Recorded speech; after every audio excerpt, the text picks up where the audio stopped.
Muy bien, muchas gracias Esteban. Buenas tardes a todos los que están presentes el día de hoy.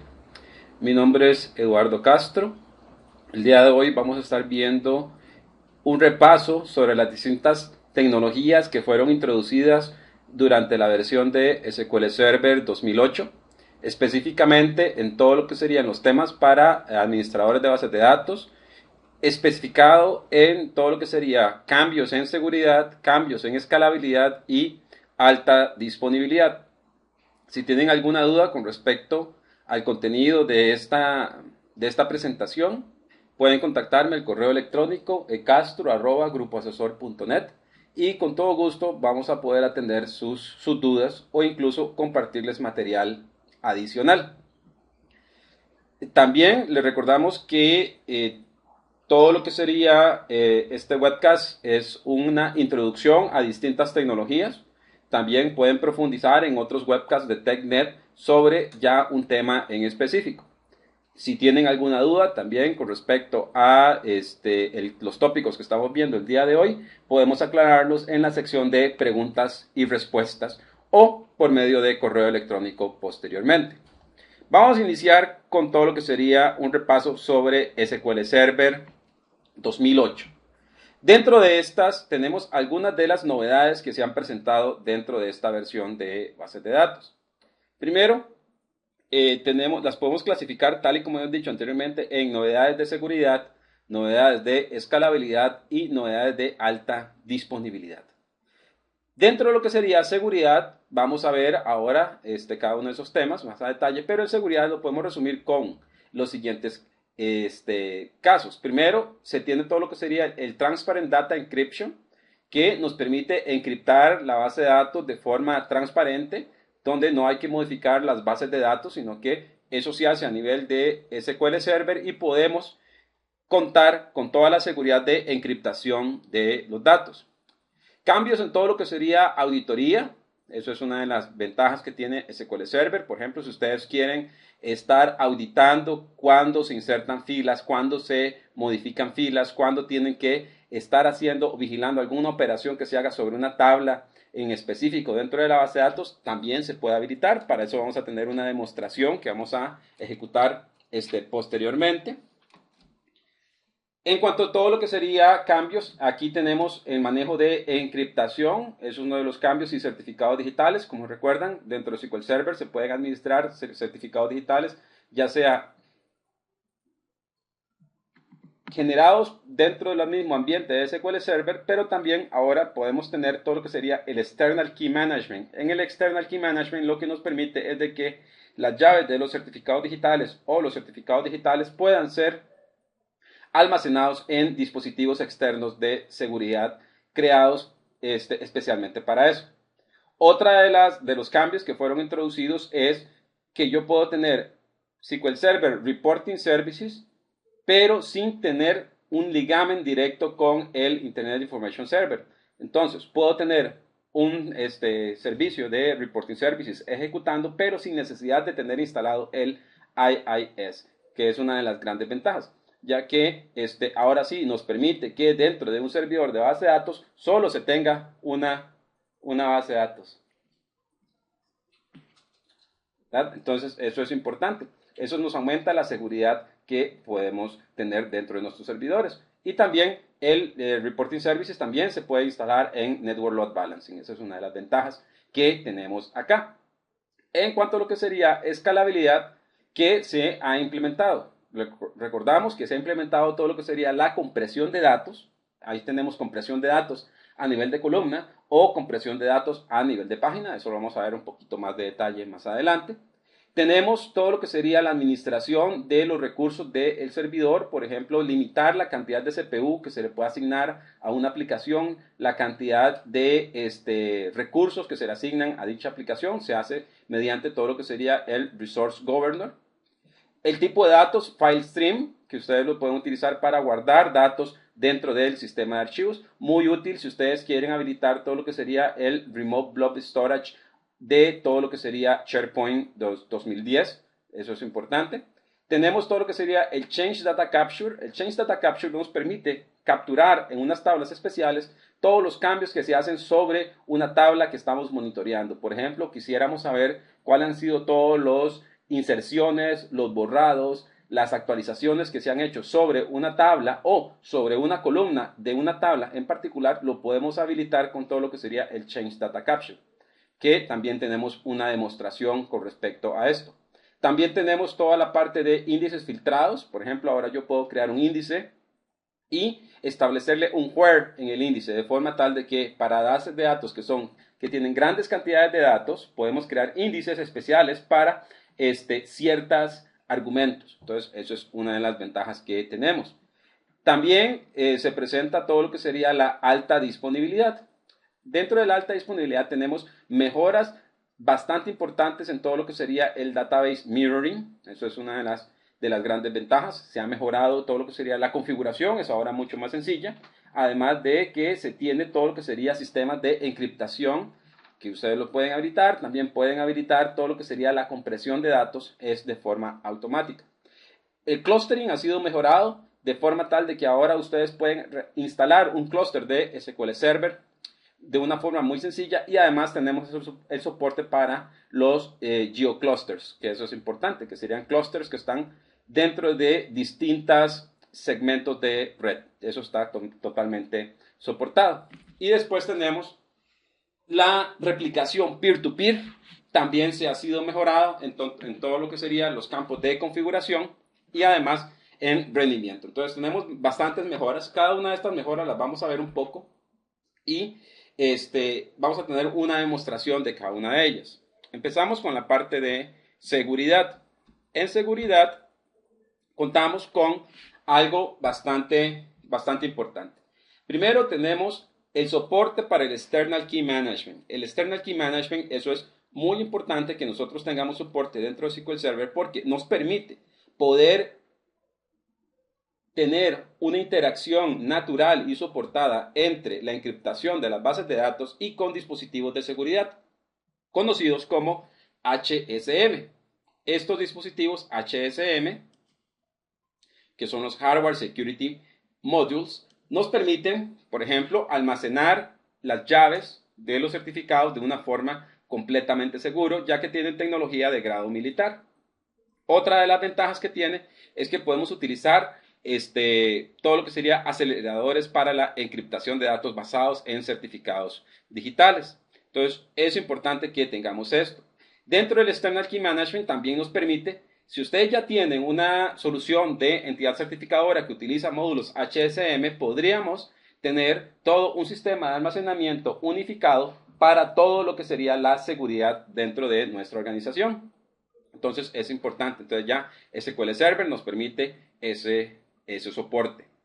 Otra de las aspectos que tenemos es políticas comunes, digamos que serían los policy management dentro de todo lo que sería el SQL Server. Ahí podríamos establecer, por ejemplo, expiración de las contraseñas. Podemos establecer todo lo que sería rotación de las claves, exigir complejidad de las contraseñas. Ustedes recuerdan que todas estas son propiedades que están presentes dentro de las cuentas del Active Directory. Ahora nosotros podemos exigir que todas las contraseñas que se crean dentro del SQL Server cumplan con estas políticas que están puestas dentro del Active Directory. Entonces eso es importante, ya que nos aumenta el nivel de seguridad que se le asigna al servidor y nos aumenta o disminuye más bien la superficie de ataque. Ahora vamos a ver otro tema, digamos que está relacionado con el Table Data Encryption. Entonces, el Table Data Encryption, ¿qué es lo que nos permite? Ustedes lo van a conocer como TDE, Transparent Data Encryption, donde podemos encriptar toda la base de datos de forma transparente. Entonces, ¿qué es lo que nos permite hacer esto? Una vez habilitado la opción de encriptación dentro de base de datos, toda la información que se guarda dentro de los ficheros o entre los archivos de datos de SQL Server va a quedar encriptada. Y además, todo lo que sería el log de transacciones va a quedar encriptado. También, cuando ustedes realicen un respaldo de su base de datos, ese respaldo va a quedar encriptado. Entonces, este es un escenario muy importante cuando la información que nosotros estamos guardando dentro del SQL Server es vital y tenemos que tener un alto grado de confianza en cuanto a la confidencialidad de los datos que se está manejando ahí. Una de las principales ventajas que tiene el Transparent Data Encryption es precisamente su nombre. Es completamente transparente. Ustedes lo habilitan desde el lado del servidor y las aplicaciones no tienen que ser modificadas. Las aplicaciones van a seguir trabajando de la misma forma que han trabajado de forma tradicional. Toda la encriptación se hace del lado del servidor y van a tener el soporte completo para Transact SQL. Hay que recordar que cuando hacemos la encriptación, esa encriptación se hace con base en certificados digitales. Esos certificados digitales pueden ser certificados generados dentro del mismo SQL Server o certificados que estén almacenados en los HSM modules que habíamos mencionado anteriormente. Entonces, es una de las ventajas que tiene el Transparent Data Encryption. También, ¿en qué escenarios podemos aplicar el Transparent Data Encryption? Por ejemplo, cuando nosotros queremos establecer seguridad a nivel de los discos o seguridad a nivel de los respaldos. Por ejemplo, si por algún motivo un respaldo es sustraído de su organización, ese respaldo no va a poder ser restaurado en otra instancia de SQL Server debido a que para poder hacer la restauración ustedes necesitan los certificados digitales y los certificados digitales están almacenados dentro del servidor o están almacenados dentro de los módulos HSM. También eso nos permite poder evitar que ciertas personas curiosas ingresen a ver los datos sin tener los derechos adecuados.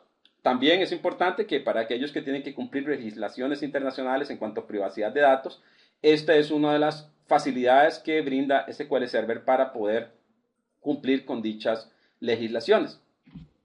También, si ustedes cuentan con alguna aplicación de terceros que no cuenta con mecanismos de seguridad y de encriptación de datos, pueden habilitar el Transparent Data Encryption. La seguridad se va a hacer a nivel de SQL Server y la aplicación no va a notar ninguna diferencia, sino que va a seguir trabajando tal y como ha estado trabajando hasta el momento. La ventaja que tiene es de que ahora los datos van a quedar encriptados. Dentro de la encriptación hay que tomar algunas consideraciones donde se tiene alto rendimiento. ¿Qué significa eso? Que la penalización por el uso de encriptación ronda alrededor del 3%, en contra de todo lo que sería la penalización en rendimiento del 20 a 30% del EFS, el Encryption File System de NTFS.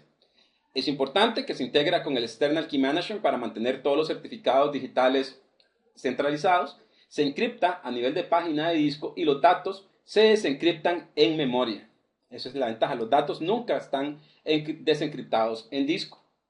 Y además es una operación que es completamente transparente. Es una operación que se realiza en línea y que podemos establecer todo lo que sería la seguridad de los datos de forma transparente. Aquí tenemos algunos ejemplos de código que ustedes tienen que utilizar, o sea, cuáles son los pasos que van a tener que seguir a la hora de estar estableciendo todo lo que sería la encriptación a nivel de los datos. Primero, se tiene que crear un master key. En este caso, esta opción de by password es que lo que estamos creando un master key basado en una contraseña, también puede ser basada en otro certificado u otros medios que ustedes pueden consultar en el TechNet. Después de haber creado el master key, vamos a tener que crear el certificado digital para Transparent Data Encryption. Una vez que está habilitado el certificado digital basado en el master key, ¿qué es lo que vamos a tener que hacer? Tenemos que habilitar todo lo que sería una base de datos con un algoritmo de encriptación. En este caso se está usando AES-128, pero ustedes pueden utilizar otros algoritmos con base en el certificado que hemos creado anteriormente. Una vez que se ha especificado todas estas opciones, se ejecuta el Artel Database para habilitar la encriptación de los datos. Para poder ver esto, vamos a ejecutar una pequeña demostración. En este caso, les voy a compartir mi escritorio. Acá, lo que tengo es una instancia de SQL Server. Dentro de el SQL Server vamos a abrir ya un script previamente creado.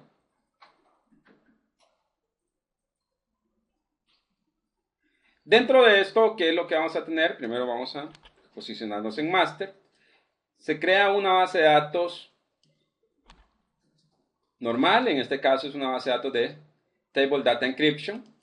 Una vez que tenemos creada la base de datos, vamos a movernos a esa base de datos. Podemos crear una tabla dentro de esa base de datos. Y ahora lo que tenemos que hacer es ejecutar todo lo que serían los aspectos de encriptación de los datos. Primero se tiene que ejecutar este estatuto que tengo acá. Vamos a seleccionarlo y también hacerlo un poquito más grande.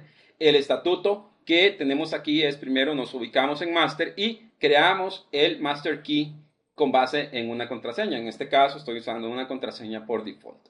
Una vez creado ese master key, digamos que está a nivel del servidor, tenemos que crear un certificado con base en ese master key. Para eso tenemos este otro estatuto, que es crear el certificado, ¿verdad? Que se llama db encrypt ser key. Le ponemos un nombre. Una vez que tenemos el master key, tenemos el certificado, lo que sigue es habilitar esas opciones dentro de todo lo que sería nuestra base de datos. Para poder hacer eso, ¿qué es lo que necesitamos hacer? Necesitamos crear un database encryption key con base en el certificado que hemos creado anteriormente, ¿verdad? Acá tenemos aquí un warning que nos está estableciendo aquí, digamos, este warning, no sé si ven que aquí aparece un warning. Esta advertencia lo que nos está diciendo es que acabamos de crear un certificado para encriptación de base de datos. Lo que nos está diciendo este warning es que tenemos que hacer un respaldo inmediatamente de ese certificado, porque ahora todas las operaciones, cuando se utilice ese certificado, va a estar encriptada de esa forma. Si queremos ahora activar la encriptación, tenemos que hacer un alter database. Aquí está el comando.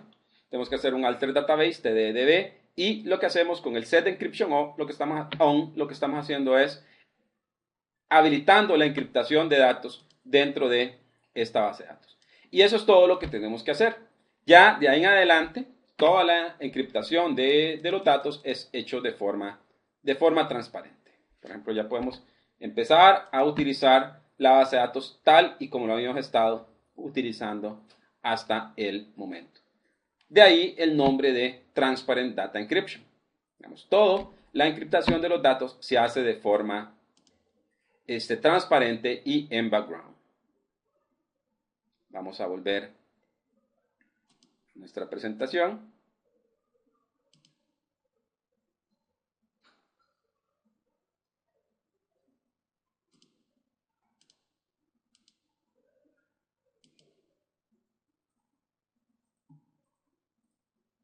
Estamos en nuestra presentación. Vamos a ver aquí otro de los features de seguridad que nosotros vamos a tener aquí dentro de el SQL Server. Dentro de estos features de seguridad está todo lo que sería el soporte para auditoría.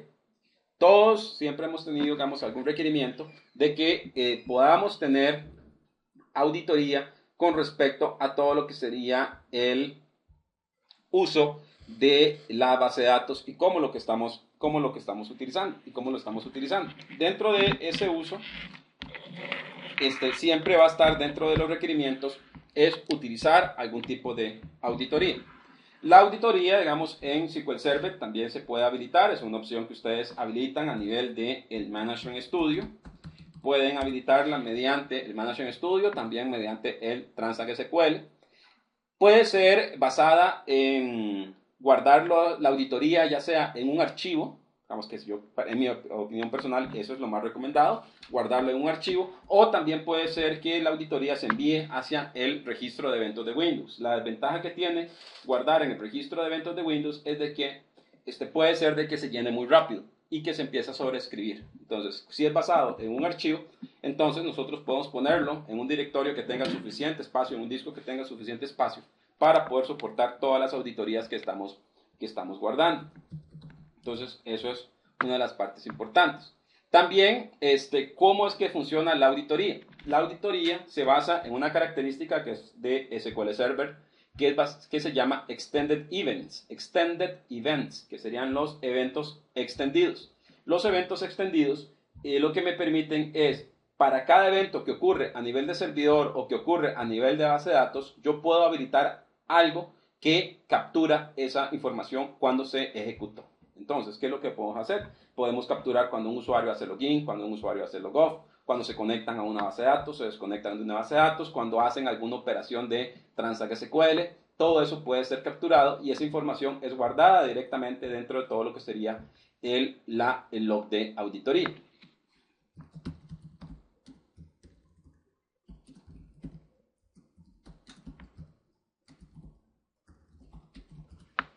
También puede ser dentro de todo lo que sería las diferentes opciones que podríamos tener, ya sea de forma síncrona o asíncrona. Esa es la ventaja. Otra de las ventajas que tenemos acá es una de las ventajas que tenemos es precisamente que se hace con base en las trazas o en las bitácoras o en los logs, como lo quieran llamar. Entonces, el impacto que tiene sobre el desempeño de SQL Server es mínimo porque se hace de forma asimétrica. Entonces, es una de las ventajas que nosotros tenemos acá.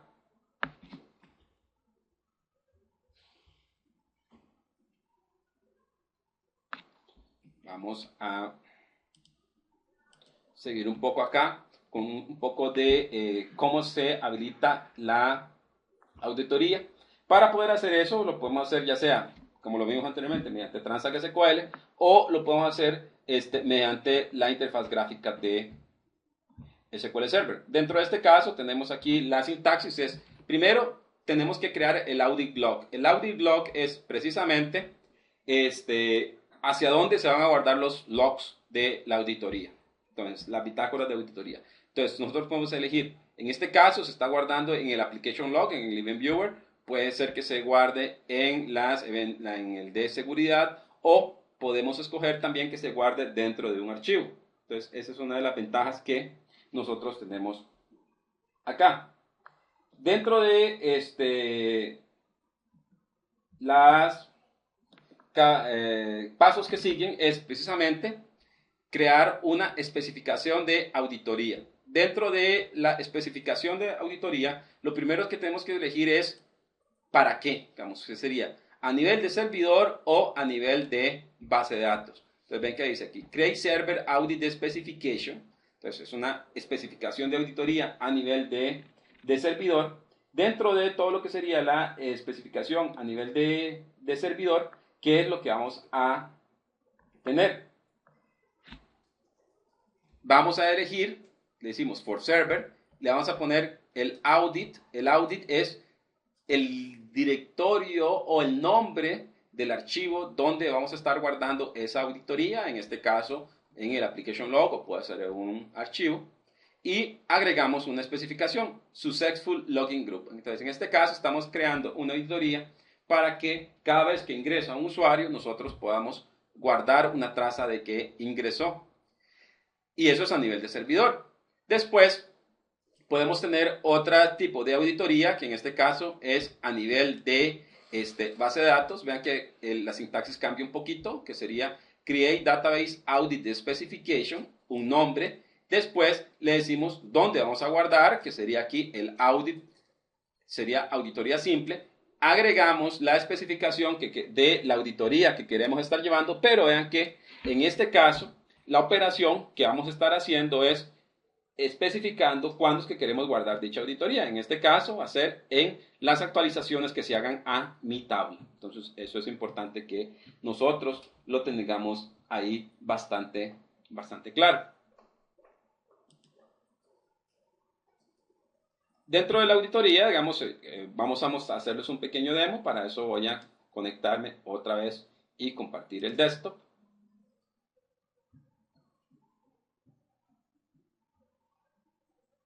Aquí tenemos otra vez la instancia de SQL Server. Dentro de todo lo que sería la parte de la auditoría, vean que aquí tenemos, dentro de la parte de seguridad, déjenme hacer esto un poquito más grande.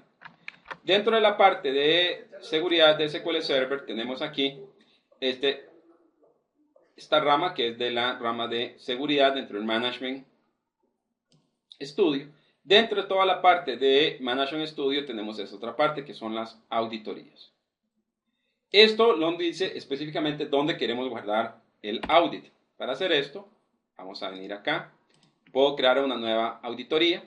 Aquí el nombre de la auditoría se genera un nombre de forma automática. Si ustedes quieren pueden utilizar ese nombre o pueden utilizar otro. También es importante, vamos a cambiarlo aquí.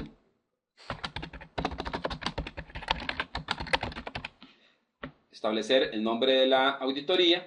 Después vamos a tener que decirle alguna de estas opciones que es bastante importante. Dependiendo de la necesidad de negocio, ¿qué es lo que va a pasar? Si no se puede crear la auditoría, ¿qué es lo que vamos a tener que hacer? La opción aquí principal que está es continuo, o sea, si no puede guardar en auditoría, siempre se va a ejecutar la operación en el servidor. Pero por razones de seguridad, de que si ustedes me dicen la política de negocio es que toda operación tiene que estar con auditoría y se tiene que guardar en el log de auditoría, entonces nosotros podemos elegir dos opciones. Primero, una opción bastante drástica que es apagar el servidor. En el caso, si no se pueden guardar las auditorías de todos los comandos que se están ejecutando en el server, entonces apaga el server, o si no, lo que hacemos es de que la operación no puede ejecutarse. Lo que hace es que ese es un fail operation. Entonces, imagínense en el caso de que ustedes ya no se puede guardar el log y lo que se quería hacer era un update, entonces ese update no va a ser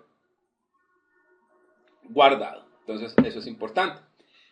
La otra parte que nosotros tenemos que establecer sería el Audit Destination. El Audit Destination en este caso está en File, pero tenemos otras opciones. Una de las opciones es que se guarde dentro del log, dentro del Event Viewer de seguridad o dentro de lo que sería el Event Viewer en la parte de aplicación.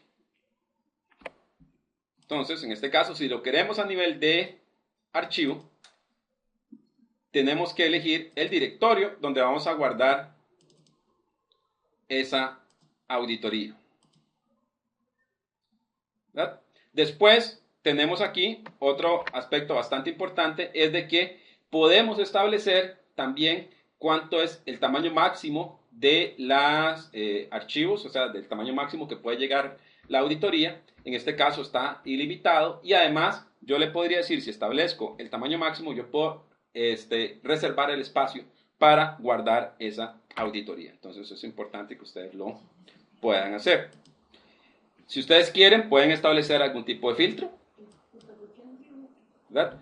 Entonces, aquí tenemos ya la auditoría. Vean que está aquí deshabilitada. Si queremos habilitarla, tenemos que habilitar esta auditoría. Podemos habilitar la otra que nosotros tenemos. Y esta es una auditoría nada más que hemos establecido como el target del audit. Dentro de esto, después tenemos que establecer algunos tipos de especificaciones de auditoría. En este caso son especificaciones de auditoría a nivel de servidor. En este caso podemos decirle aquí New Audit Specification. Nos va a generar aquí un nombre. En este caso ustedes pueden elegir el nombre que se genera de forma aleatoria o pueden cambiar ese nombre. Nos va a decir dónde queremos guardarlo, ya sea en el audit que tenemos ya creado previamente o dentro de todo lo que sería el que acabamos de crear, que es Comunidad Windows. Dentro de vamos a elegir el tipo de acción que vamos a estar estableciendo. Tal y como lo estamos viendo tenemos diferentes aspectos para poder ver qué es lo que queremos auditar. Podemos verlo aquí un poquito más grande. Podemos ver todo lo que sería auditar cuando se hace un login, se cambia la contraseña, cuando se hace un logout, cuando falla un login, cuando se hace un backup, cuando se hace un restore, cuando se conectan a una base de datos, etc. Como pueden ver, se puede hacer bastante. En este caso vamos a el grupo de login, logout. Dentro del grupo de login, logout, nosotros podemos ya establecer diferentes operaciones. Aquí tenemos el Server Audit Specification. Y si queremos que empiece a funcionar ese Audit Specification, tenemos que ejecutarlo. Entonces, ¿cómo funciona esto? Cada vez que se va a conectar a alguien al server, lo que eso nos va a estar dando es específicamente un evento de auditoría que se captura mediante los X-Events o los eventos extendidos, y eso va a estar siendo guardado dentro de los logs de auditoría. Si queremos ver todo lo que serían los logs que se han guardado hasta este momento, nosotros podemos verlo. No sé si notaron, sobre el audit, yo puedo decirle botón derecho, y ahí hay una opción que dice View Audit Logs. View Audit Logs. Una vez que le damos clic en View Audit Logs, ¿qué es lo que podemos ver? Por ejemplo, aquí para la auditoría de comunidad Windows tenemos aquí un evento, que es exactamente ahora que me acabo de conectar. Me dice la fecha, la hora del evento, en qué instancia SQL Server ocurrió, cuál fue la acción. En este caso se cambió la sesión a nivel de servidor. Me dice quién fue. En este caso estoy conectado como, pueden ver, como Contoso Administrator. Lo puedo ver. Si quiero más detalles sobre ese evento de auditoría, aquí tengo todo el detalle en la parte de abajo. Entonces, vamos a ver aquí. Aquí podemos ver específicamente todos los detalles de este evento de auditoría que acaba de pasar. También podemos ver otros eventos de auditoría que estén aquí realizados previamente. Estos ya los había generado yo anteriormente. Y vean que aquí, por ejemplo, aquí tenemos un evento de auditoría que había configurado, que era un select. Dentro de este select, porque también los podemos especificar, ahorita se los muestro cómo, se nos dice que se realizó este estatuto select, lo realizó el administrador, y podemos ver también la hora y la fecha a la que se generó ese estatuto SQL. Entonces es importante que podamos tener todo ese nivel de detalle. Si ustedes quieren generar una auditoría a nivel de bases de datos, dentro de la parte de seguridad tenemos aquí una parte que se llama Audit Specification, pero para la base de datos. Entonces, en este Audit Specification le podemos decir una nueva especificación de base de datos de auditoría. Le decimos dónde queremos que se guarde. En este caso podemos guardarla aquí en la comunidad Windows. El tipo de estatuto que queremos estar verificando. Por ejemplo, yo quiero que cada vez que se haga un insert me esté diciendo, digamos, aquí puedo decir que es a nivel de bases de datos. Vean aquí que el tipo de objeto. Dentro del objeto, en el nivel de base de datos, yo quiero que cada vez que haga un insert a nivel de audit demo. Y después podemos decir específicamente quién quiero que esté especificando. Entonces aquí vean que yo ya tengo otro Database Audit Specification, pero están, como pueden ver el estado, están deshabilitadas. Para que pues, se puedan empezar a guardar las auditorías, lo que tengo que hacer es habilitar el Audit Specification. Y ya se va a empezar a guardar todo lo que serían las auditorías a niveles de SQL Server. Entonces es una de las ventajas que tienen, que ustedes pueden aprovechar de que si tienen ese requerimiento de negocio. Vamos a volver a nuestra PPT.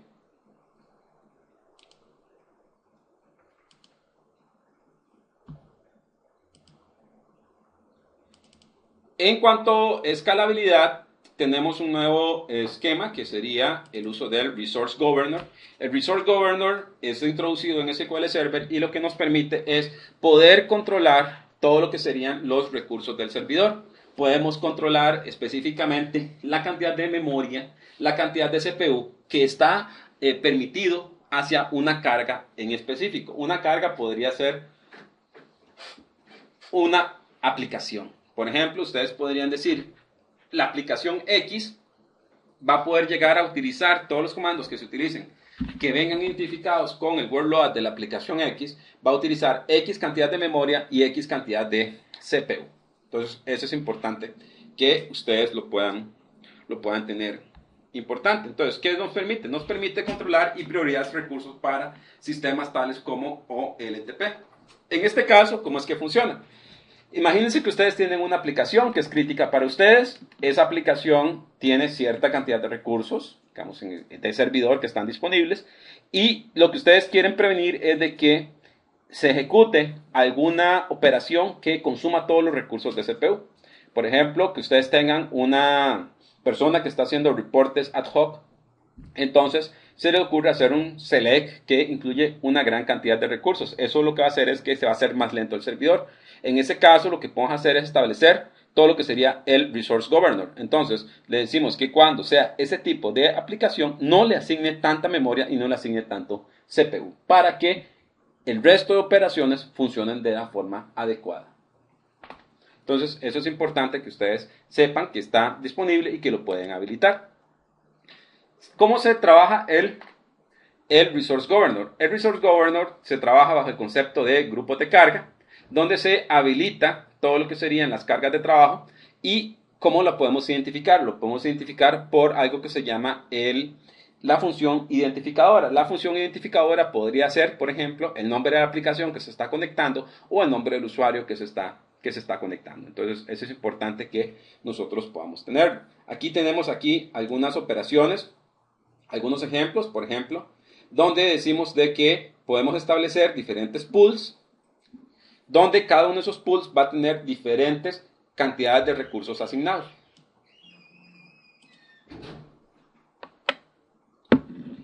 Algunos aspectos interesantes que ustedes tienen que tomar en cuenta con lo que sería el Resource Governor. El Resource Governor solo funciona para todo lo que sería el motor relacional. Dentro de todo lo que sería el motor relacional, es una de las opciones que él tiene habilitado. No permite controlar los accesos a discos o los accesos de red, digamos, establecerle prioridades, digamos, no me lo permite.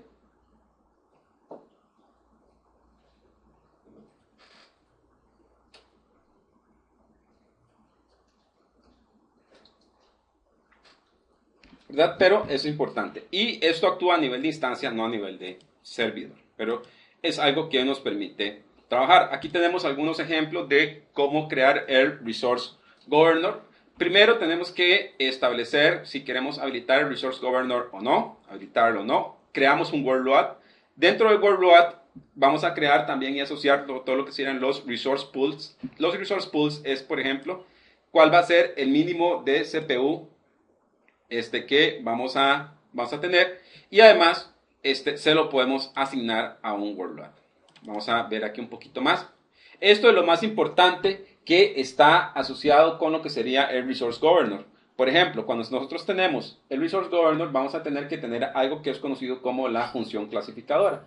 La función clasificadora es la que nos permite identificar qué workload se le está asignando a la persona que se está conectando. Entonces yo podría decir, por ejemplo, alter resource governor con la función clasificadora, en este caso, la que tenemos definida acá.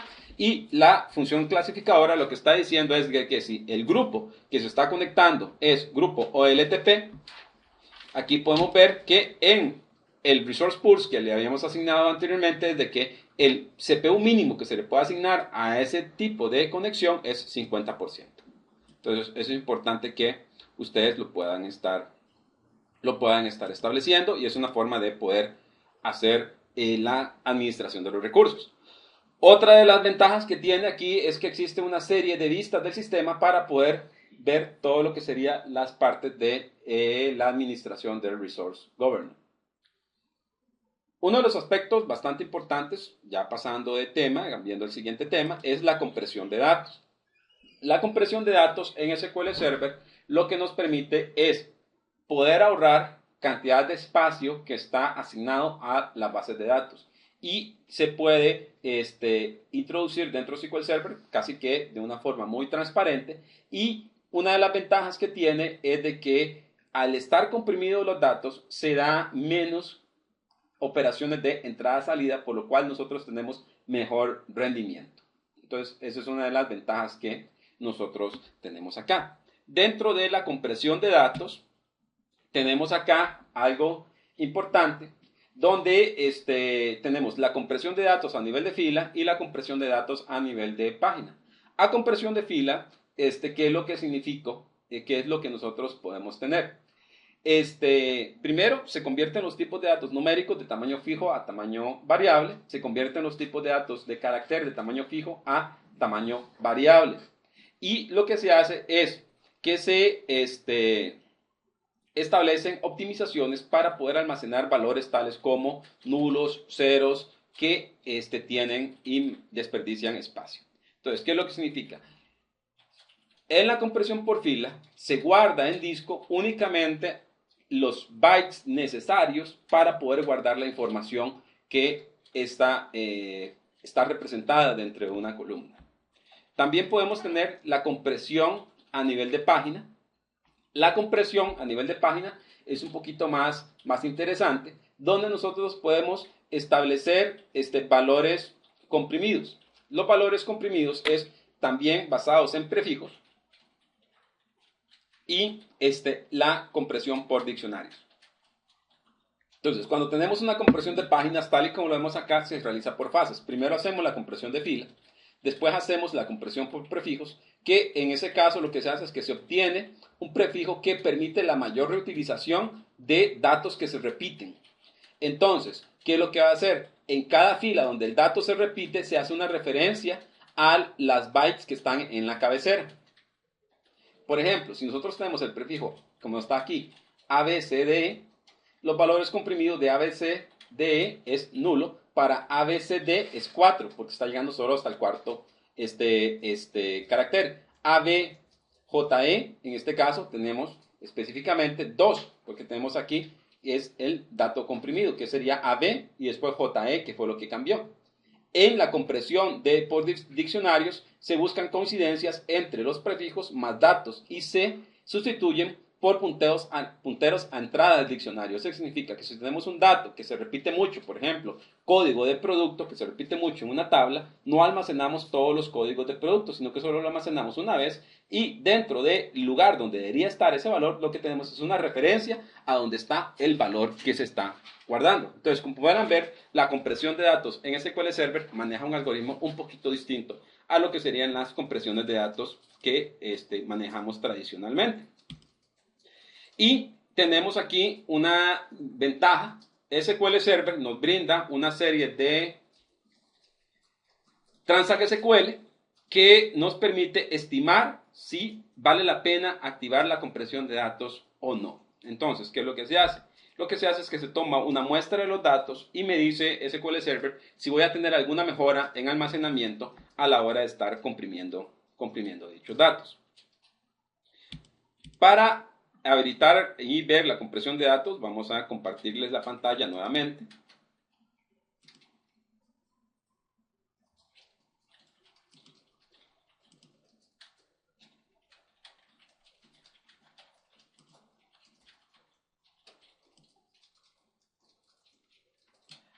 Acá, lo que tenemos aquí es un Transact SQL ya previamente establecido. Dentro del Transact SQL que tenemos que ejecutar es precisamente este que les estoy mostrando acá, que es SP Estimate Data Compression Savings. Entonces, dentro de Data Compression Savings vamos a tener que establecerle qué es lo que queremos estar comprimiendo. Entonces, ejecutamos este Transact SQL y lo que nos da es una información bastante interesante. Primero, nos va a decir el objeto sobre el cual lo queremos aplicar. Nos va a decir cuál va a ser el tamaño con el nivel de compresión actual. También nos va a decir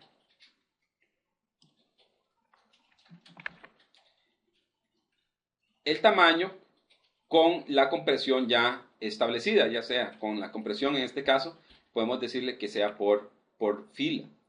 Entonces, una vez que hemos establecido esto, ¿qué es lo que podemos estar estableciendo? Dentro de todo lo que sería la compresión, podemos si queremos de verdad, si esos números que nos dan acá nos muestran que vamos a tener de verdad una reducción en tamaño que sea apreciable, podemos habilitar la compresión. En este caso, el comando que hemos habilitado es un alter de la tabla donde vamos a decir que queremos que habilite la compresión de datos a nivel de las filas. Entonces, eso es una de las ventajas. Como pueden ver, igual la compresión de datos es de forma transparente a la aplicación. Todo es manejado por el SQL Server. Entonces, tenemos esas opciones. Una vez que hemos habilitado la compresión, pueden ver aquí prácticamente que nos aparece una nueva opción que se llama Storage, y dentro de Storage nos aparece un wizard para administrar todo lo que sería la compresión. Y aquí podemos establecer, si tenemos particiones, establecer distintos tipos de particiones que podríamos tener, diferentes tipos de compresión que podemos establecer. Aquí, igual, nosotros podemos decir que ejecute inmediatamente esos parámetros de compresión o que los guarde en un SQL para nosotros revisarlo. ¿Verdad? Que es la compresión que tenemos nosotros acá. Como pueden ver, igual, habilitar la compresión de bases de datos en SQL Server se hace de forma sencilla.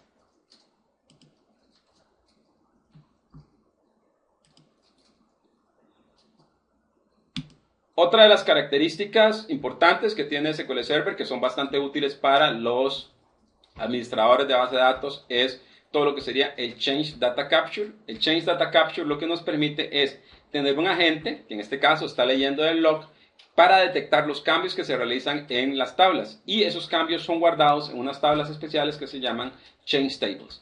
Una vez que tenemos los cambios en esos Change Tables, podemos establecer cuáles han sido los comandos que se han ejecutado contra esas tablas que estamos viendo para detectar si se hubo algún cambio o no. El CDC se puede habilitar a nivel de base de datos. Para eso tenemos una serie de Transact SQL que podemos ejecutar.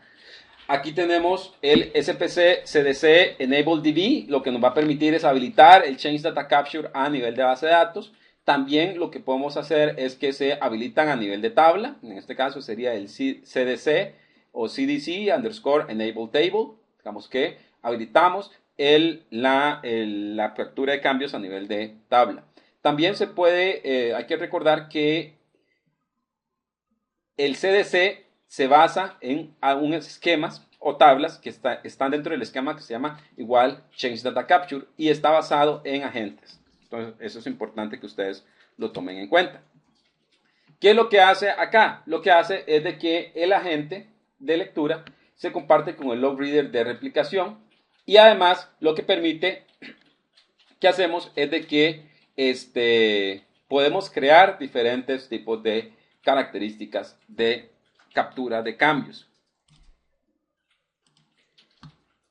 Si ustedes quieren habilitar el Change Data Capture, igual se puede hacer desde el Management Studio.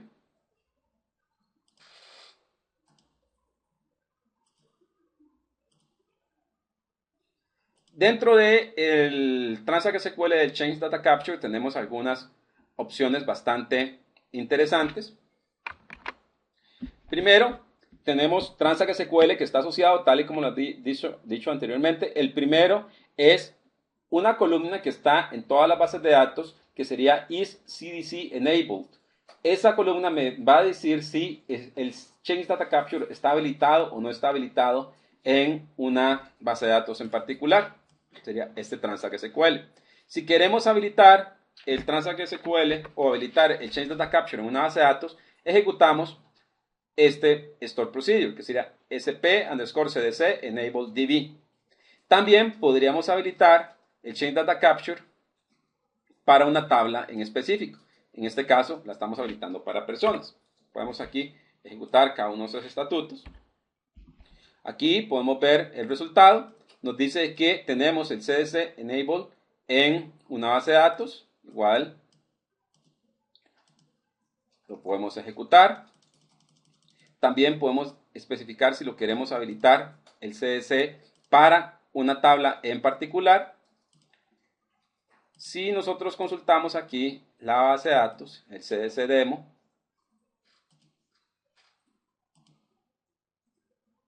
no sé si ven acá que se han creado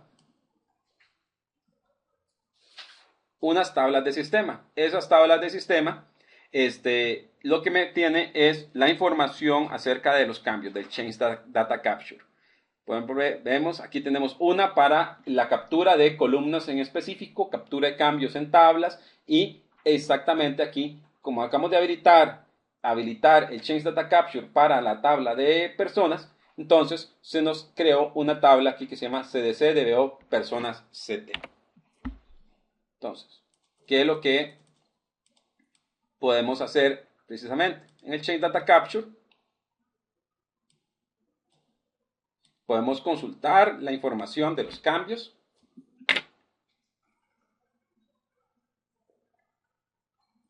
que se están capturando. En este caso dice que se está capturando cambios que se den en la columna de código.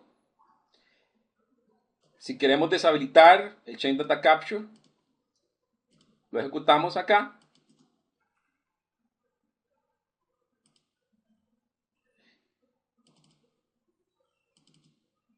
Como pueden ver, en el momento que deshabilitamos el Change Data Capture, nos desapareció la tabla para captura de la tabla de personas.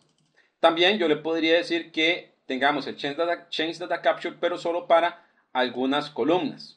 En este caso, solo para la columna de código. Entonces, aquí me genera otra vez los datos.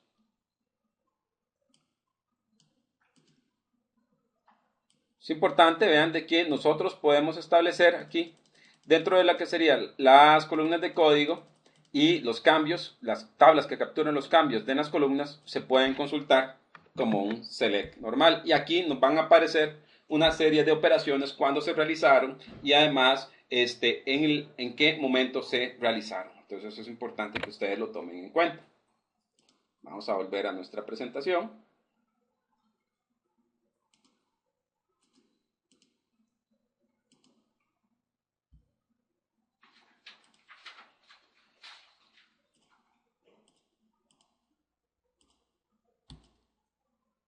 Ya en el último tema que tenemos para el día de hoy es la alta disponibilidad. En cuanto a lo que sería la alta disponibilidad, en SQL Server se han puesto diferentes mejoras, en este caso SQL Server 2008. Se ha mejorado toda la parte del database mirroring, donde se puede tener alta disponibilidad con muy buenos resultados. En este caso tenemos aquí diferentes modos de funcionamiento de alta disponibilidad. En este caso es de que tenemos una sincronización de datos de forma síncrona con un testigo, de forma tal de que me permita hacer un failover automático y que se reduce la pérdida de datos. Tenemos el High Protection, donde el failover se hace manual y no se tiene pérdida de datos. ¿Qué significa síncrono? Síncrono significa de que yo tengo una base de datos principal y tengo un mirror. Cuando se hace una inserción en la base de datos principal, antes de devolver el resultado de la operación a la aplicación o a la consola, se hace la inserción en el mirror. Entonces se asegura de que cualquier operación que se hizo en la base de datos principal está reflejada en la base de datos que está de espejo. Entonces eso es importante, que es distinto a High Performance. High Performance lo que se hace es de que se hace la sincronización de las bases de datos que se hace de forma asíncrona. Me da mayor rendimiento, pero podría darse pérdida de datos. Eso es importante. Existen distintos escenarios donde ustedes pueden habilitar todo lo que sería el mirroring. En este caso tenemos el escenario del modo sincrónico, donde tenemos el cliente que se conecta y hace una transacción hacia la base de datos principal. Se escribe en el log, se transfiere ese dato al espejo, se escribe otra vez en el log, se escribe en el log, ¿verdad? Vean que aquí se hace todo lo que sería la sincronización primero. Se hace el ACK al servidor principal y se devuelve el control al cliente. Eso es lo que estaba diciendo de lo que sería el escenario de mirroring con alta disponibilidad. En contrario, tenemos aquí todo lo que sería el modo asíncrono. En el modo asíncrono, la envío de la transferencia al espejo se hace después de que se ha devuelto la conexión al cliente. Entonces, eso es importante que nosotros lo tomemos en cuenta. Otra de las mejoras que se ha dado en SQL Server ha sido todo lo que sería la compresión de backups. Eso es importante que nosotros también lo tengamos en cuenta, que lo que hace es de que se disminuya el tamaño de los backups que se tienen acá dentro del SQL Server. Por último, solo tenemos aquí algunas de las mejoras que se han dado en clustering.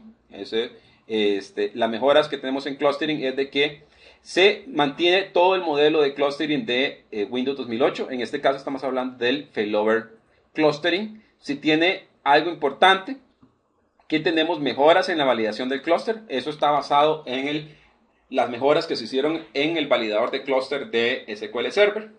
Se tiene soporte para versión IPv6. Las nodos pueden estar en redes distintas y se tiene soporte para IPsec.